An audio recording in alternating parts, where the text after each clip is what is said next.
Jadi teater adalah Sejak kapan sih teater bisa memberikan inspirasi masyarakat untuk melakukan sebuah perubahan?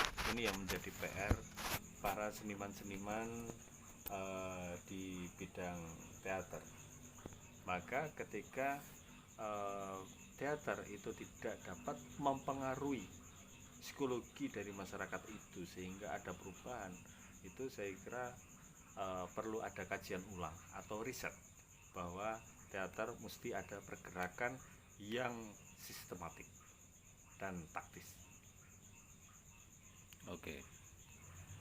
Kalau menurut situ sukses tidaknya pertunjukan teater itu bagaimana? Mbok Brewok. Ada dua hal yang mesti harus diperhatikan. Pertama, kesuksesan itu tidak semata-mata hanya riuhnya tepuk tangan, banyaknya penonton, Betul. tetapi kesuksesan sebuah pertunjukan teater itu seperti apa yang sudah saya utarakan dari awal, bahwa pertunjukan itu bisa mempengaruhi audiens, apresiator, atau masyarakat luas yang sama sekali tidak mengetahui tentang dunia teater itu. Itu kalau menurut saya salah satu bentuk kesuksesan sebuah pertunjukan teater. Oke. Apalagi dek. Iya. Gini. Sekarang ini kan generasi milenial, right? Nah, yang saya lihat tidak akrab dengan dunia pertunjukan teater. Nah, bagaimana strategi pertunjukan kita menampilkan sebuah pertunjukan teater tapi yang menarik mereka? Apa kiat-kiatnya Mbok Brewo? Pertama izinkan saya Ya minum dulu nggak apa-apa. Panas loh itu. Era sekarang itu sudah berubah ya. Presidium itu sekarang sudah berubah menjadi apa itu namanya virtual. Jadi penemannya itu sudah berbeda juga. Apa ya? Apa tadi yang dipertanyakan? Itu kayaknya malah kita ngantuk ya situ. Tak kayak bantal malah kok turu. Ini serius ini. Iya. Ini masa depan teater Indonesia Raya ini. Iya. Maksudku itu bagaimana strategi kita dalam menampilkan sebuah pertunjukan teater tapi bisa menarik generasi milenial untuk melihat. Saya belum menemukan formula bagaimana memberikan cara trik untuk bagaimana menggait para milenial, karena cara pandang atau cara mengapresiasi sahabat-sahabat milenial itu kan sudah berbeda ya. Mungkin mereka punya cara masing-masing itu. Nah, analisa secara ugal-ugalan dan tidak bisa dipertanggungjawabkan secara matematis dan manajemen itu, kalau menurut saya ya kita mengikuti mereka. Cara-cara mempromosikan atau mempublikasikan dengan cara-cara mereka juga mengikuti alur pemikiran dari para milenialisme itu. Jadi ya satu, mungkin secara media sosial bahasanya yang bisa dipermudah, bahasanya bukan dipermudah tapi bahasanya bisa diterima oleh kaum milenialisme itu. Jadi kalau dulu promosi pertunjukan teater itu banyak bahasa-bahasa sastranya, sekarang sudah bahasa-bahasanya itu mencoba ditransformasi dari pemikiran-pemikiran para milenialisme itu. Saya kira gitu. Media Itu promo yang paling penting kalau untuk menggait milenial, kita juga harus masuk ke dalam dunia milenialisme. oke.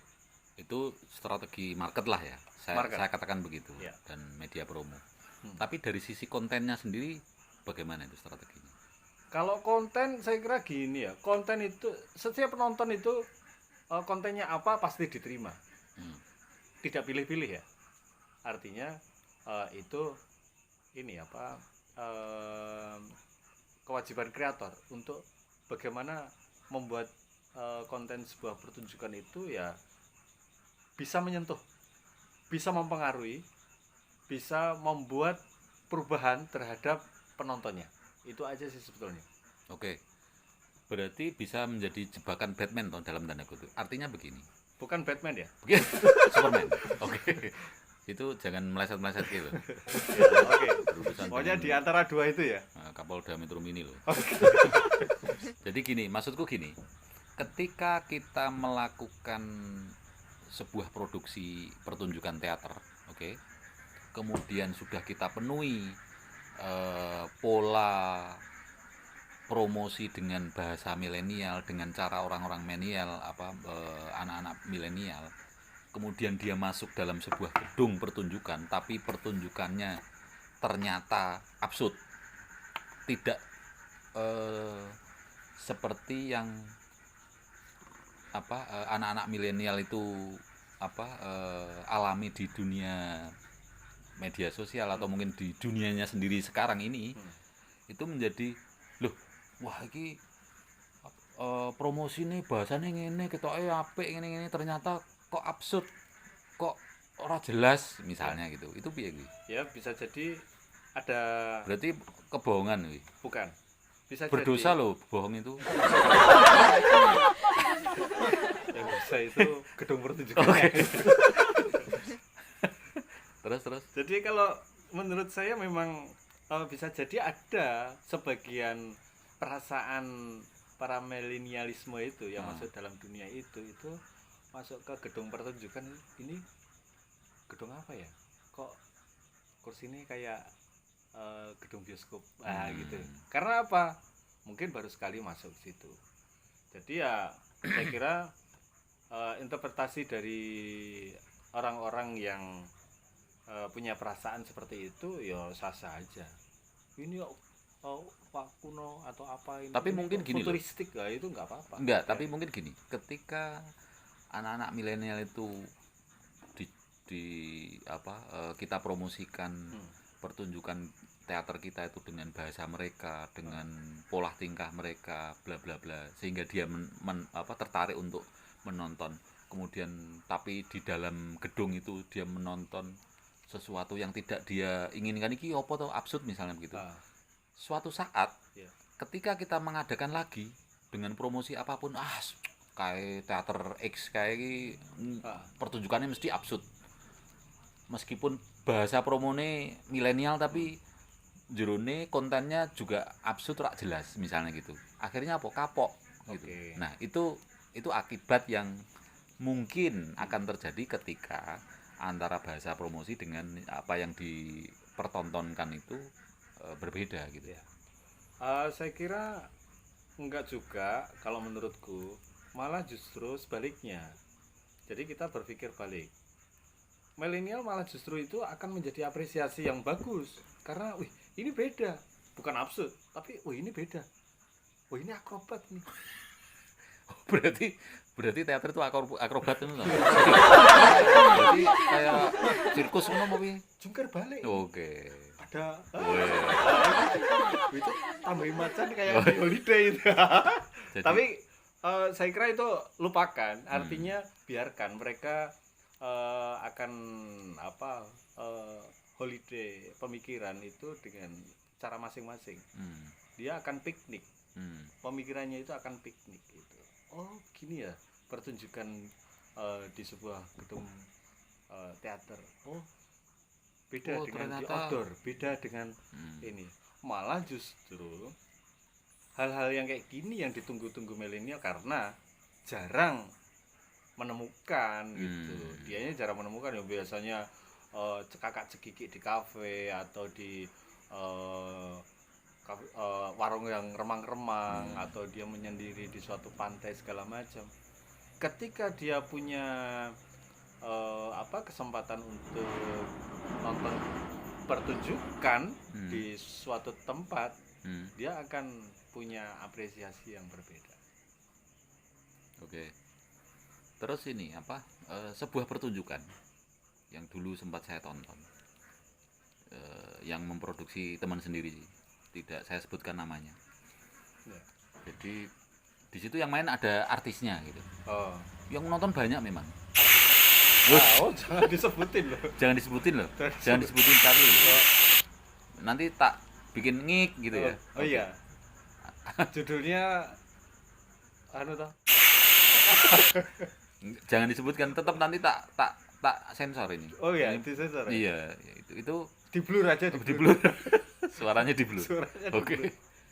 Jadi saya lihat itu, saya mengamati bagaimana penonton itu mengapresiasi, merespon sebuah pertunjukan teater, tapi banyak di situ anak-anak milenial yang notabene mereka itu adalah penggemar sang artis itu. Oke. Jadi saya berkesimpulan simple bahwa mereka nonton pertunjukan teater karena artis, bukan karena ini kontennya, ini tema yang bagus, ini kemasannya bagus, bla bla bla gitu. Menurutmu Bi? Nah, ini kan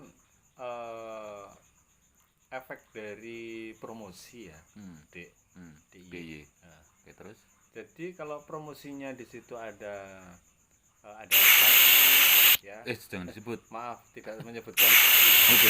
Ada Charlie. Ya, mungkin yang mendengar kalau kami di Jogja gitu dan mengadakan pertunjukan, mereka akan datang ke Jogja untuk menyaksikan pertunjukan.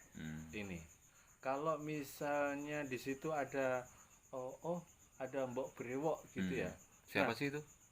Nggak tahu. Oh, nggak tahu. Itu Oke. fan-fannya Mbok Brewok, Oke. dia juga akan datang ke situ Oh, begitu. dan menunggu Mbok Brewok akan memberikan sesuatu apa di pertunjukan itu. Nah, konten dari storyline yang sudah dibangun oleh sutradara itu dilupakan oleh orang-orang yang fanatik terhadap Mbok Brewok gitu ini.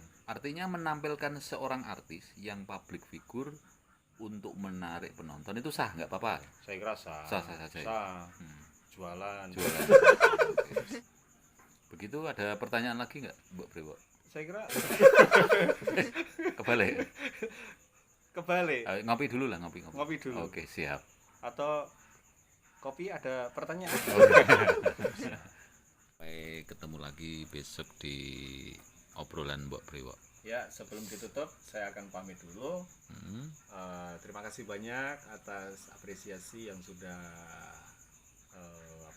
sudah kalian panteng, dan jangan lupa ikuti obrolan dari kami itu bukan saya toh, tapi kami yang nyoteng.